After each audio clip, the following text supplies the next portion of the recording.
2030, 90% of developers would be replaced by AI. You're not imagining it. AI is already taking tech jobs. Lost my job. Getting a high-paying tech job used to be the norm for computer science graduates. Which IT department is worth spending 45 years of your life?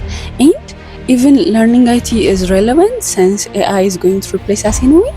ሰላም ይላባላለሁ የሶስተኛ ዓመት የቢአይኤስ ተማሪ ነኝ እና to be honest ቢአይኤስ ከስሙ ዲስክሪፕሽን ውጪ ምን እንደሆነ ሳላቅ ነው ወደዚህ ዲፓርትመንት የገባሁት እና ብዙ ጓደኞቼ የዲፓርትመንት ዕውቀት በማጣታቸው ምክንያት የማይፈልጉት ዲፓርትመንት ገብተው ሲማሩ እንዲሁም ዲፓርትመንት ትራንስፈር ለማድረግ ብለው ሲንከራተቱ ሲሰቃዩ ተመልክቻለሁ so I went around campus with one mission on mind እኛን ያረገን የገጠሩ ነው አስከፍዩ ያኔ ሜቢ ኦርሴ ኢንዶሚ ነው ደግሞ አስተማሪዎቻችን በስማ ኮምፒውተር ሳይንስ በጣም ጊጊ ነው አላ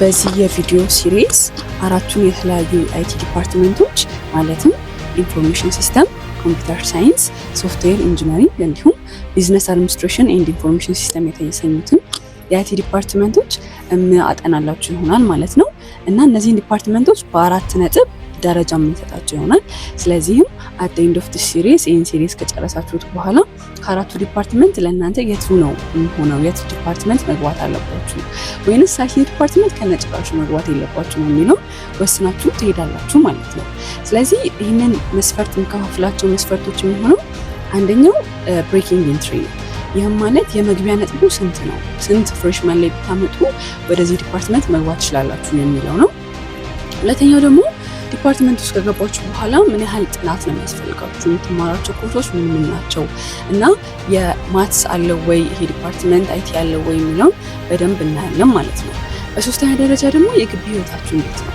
የምትማሩት የግቢ ህይወት ይኖራችኋል ወይንስ ብላችሁ ነው የምታጠኑት የሚለውንም የምናይ ይሆናል አራተኛው መስፈርት ደግሞ እዛ ዲፓርትመንት ከገቡት ተማሪዎች መሃል የስንቶቹ ዲፓርትመንቱን ወደውት ነው የሚማሩት የሚለውን እናያለን ማለት ነው እንግዲህ ከቪዲዮ ርዕስም እንደተረዳችሁት የዚህ ሲሪስ የመጀመሪያው ኤፒሶድ የሚሆነው ስለ ሶፍትዌር ኢንጂነሪንግ ነው ማለት ነው ስለዚህ ዲፓርትመንት ማወቅ ያለባችሁን ነገሮች በሙሉ የዲፓርትመንቱ ተማሪዎች ፍት አድርገው ይነግራቸዋል ማለት ነው ይሄ ቪዲዮ የክላስ ቱር የላይብራሪ ቱር የግቢ ቱር እንዲሁም ከተማሪዎቹ ደግሞ አድቫይስ እንዴት መግባት እንደምትችሉ ያሉትን በሙሉ ይይዛል ማለት ነው ስለዚህ አስቀድማችሁ ማየት የምትፈልጉት ፓርት ካለ ከታች ዲስክሪፕሽን አስቀምጥላችኋለሁ በዛ ታይም ስታፕ መሰረት ሄዳችሁ መመልከት ትችላላችሁ ማለት ነው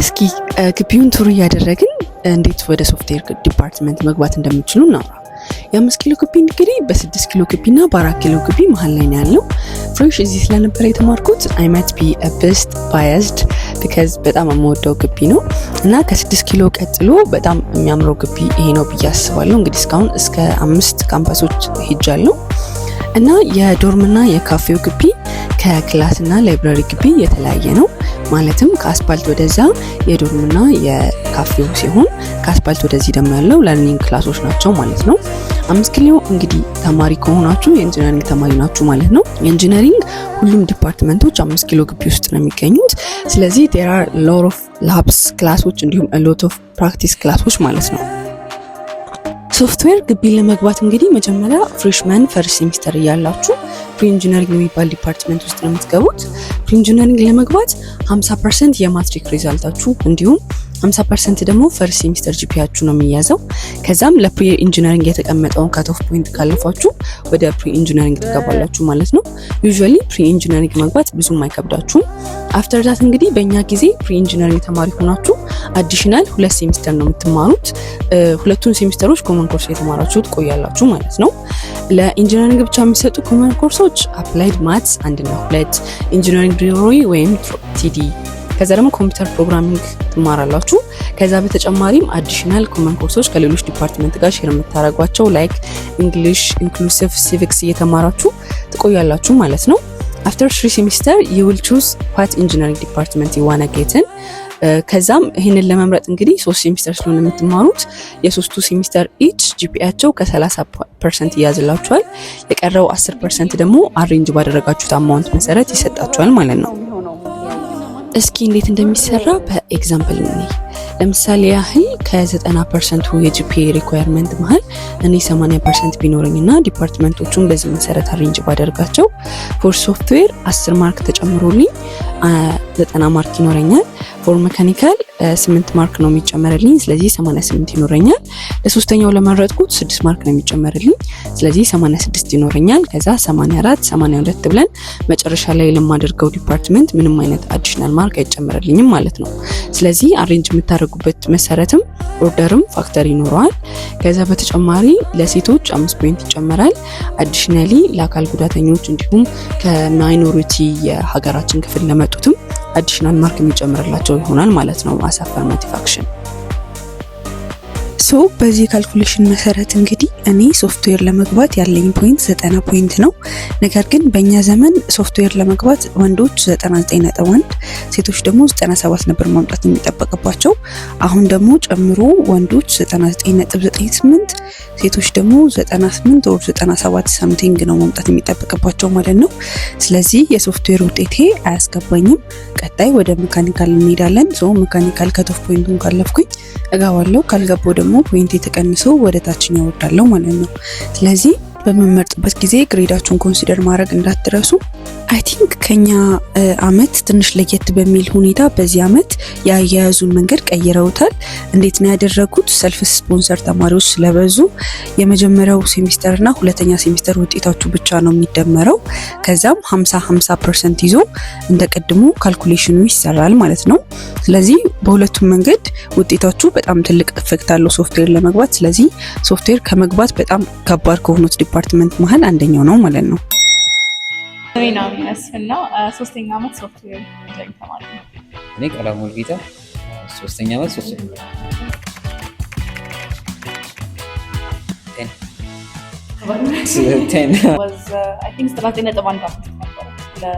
ሴቶች ደግሞ ወዝ 97 ምናምን ነገር ኦብቪየስሊ 5 ማርክ ካሪስቶች ምናምን 7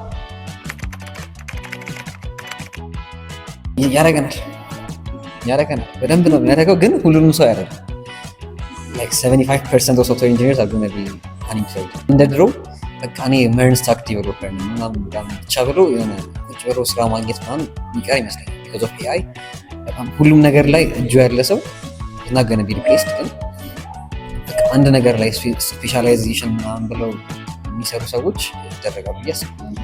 እኛን አያደርገንም።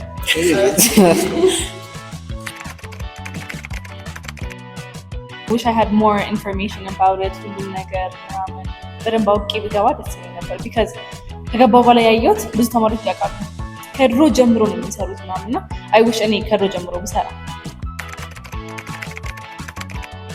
ፈተና ሲደርስ አንድ ቀን ነው መሻለፍ ፈተና እንገባለን። መፈተን ነው ሲጀምር like ፈተናውን አለመፈተን ነው የሚሻለው። እንትን ከደከመሽ ሞስትሊ አስተማሪዎቻችን ጊዜ ስለሚሆኑ ኦኬ ቲዮሪቲካል ፈተና ነው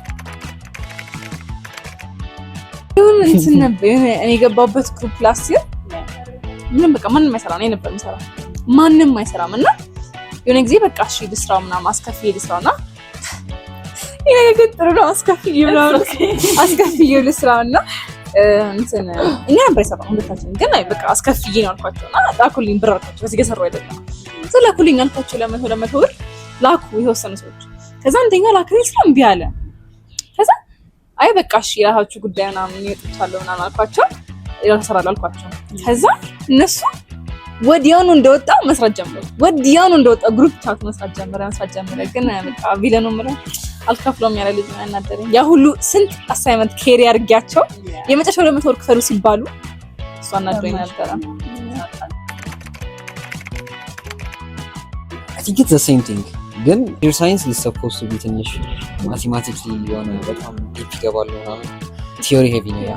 እና software engineering is supposed to be more practical projects ላይ ፎከስ የሚያደርግ ምናምን ግን እነክል ዲፍረንስ የለውም የምንማርበት ወይ ኮምፒውተር ሳይንስ በጣም ጊጊ ነው አላ very much በጣም ነው stuff you're not supposed to know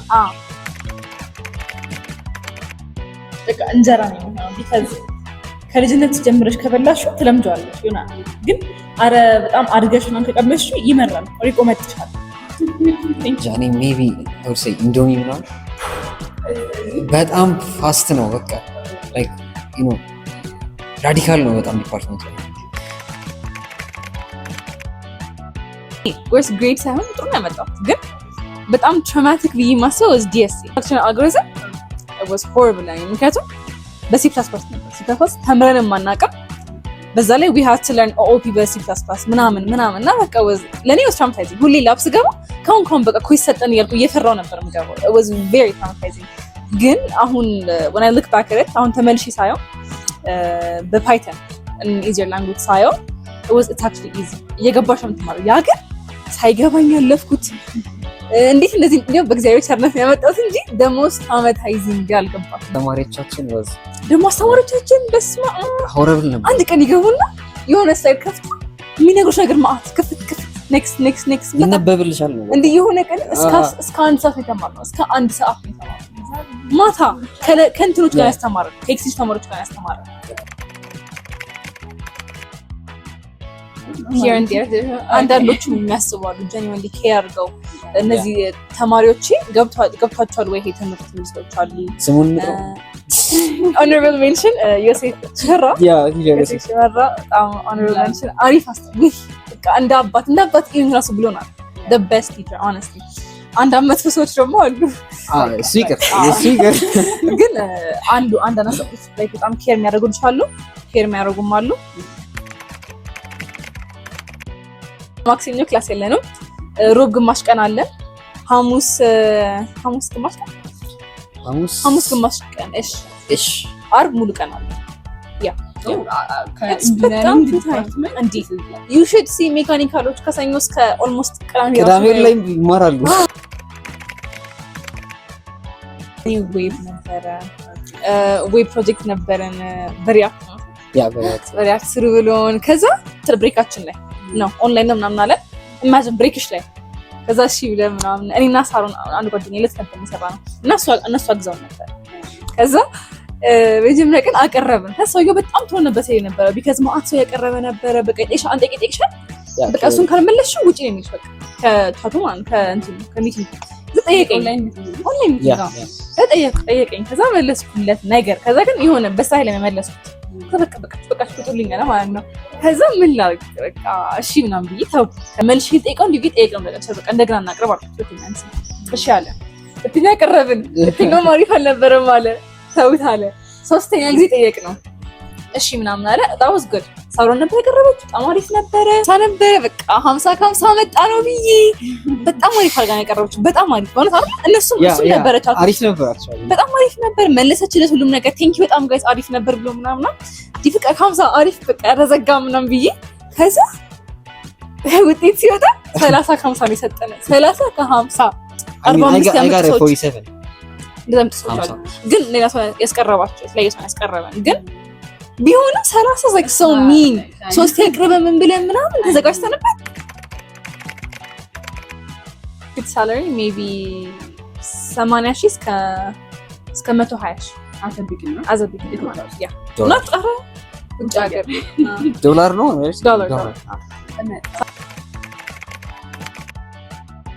እንትች በደንብ አሁን ስፔሻሊ ከፈለግሽ ምናምን ነገር አሁን ጉግል አለ ይወጣል ኤቭሪቲንግ የሆነ እንደም ሳይት አለ ይወጣል ኤቭሪ ታይም እንትን ሲለቀቅ ብዙ ቶፕ ካምፓኒዎች አሉ ሬጉላር ካምፓኒዎችም አሉ ለዛም ፉሊ ፔይድ ነው እዛ ሄደሽ ያው በነፃ የምትሰሪው ግን ስታይፐንድ አለሽ ሆቴል ምናምን እነሱ ነው የሚይዙልሽ አፓርትመንት እነሱ ነው የሚይዙልሽ which is pretty good እኔ አላቸው ለምሳሌ because AI is going to replace most of the software developers ብዬ አስባለሁ I would advise it if they have a passion for it honestly like ከድሮ ጀምሮ በጣም የሚወዱት ከሆነ enjoy ያደረጉት ሰሩት ነገር ከሆነ definitely this is the right place ምክንያቱም በጣም free time አለ you have time to do ሌላ ስራ you have time በራስሽ ሞር ለማየት ሞር እንትን ለመፈላለግ you have time ግን ማትወጁ ከሆነ no, it's going to be hell. You will not like it, you will not enjoy it. ምንም አትሆኑ እና እሱ AI ምናምን ቅድም ያለው if you have a passion for this ለምሳሌ even like UI ዲዛይኖች ምናምን ስትሰሪ there is nothing in the human AI ሊሰራ የሚችል ነገር የለም። እንደ ሰው አሳምሮ ሊሰራ የሚችል ነገር የለም። passion ትወጂ ከሆነ definitely. Also it's very saturated ስለሆነ very high competition እና you have to stand out because everyone can do the same. አሁን እኔ I could design a website, he could design a website. stand out የሚያደርገው is ያንቺ ችሎታሽ like what makes me different ከዚህ ሁሉ ሰው stand out ማድረግ አለብሽ። እስከዚህ ሰዓት ለተመለከታችሁት ከልብ አመሰግናለሁ። ይሄ ቪዲዮ ከተመቻችሁ ወይንም በቂ እውቀት አግኝቼበታለሁ ብላችሁ የምታስቡ ከሆነ ላይክ ማድረጋችሁን እንዳትረሱ። ቀጣይ ስለምን ዲፓርትመንት መስራት እንዳለብኝ ኮሜንት ላይ አስቀምጡልኝ። ቪዲዮ ሁሌም በየሳምንቱ ቅዳሜ ፖስት ስለማደርግ እንደዚህ አይነት የግቢ ህይወት ያላቸው ቪዲዮዎች እንዲሁም ስለ ቢዩቲ ቲፕስ ማየት የምትፈልጉ ከሆነ ሰብስክራይብ አድርጋችሁ መጠበቃችሁን እንዳይረሳ። አመሰግናለሁ። ቻው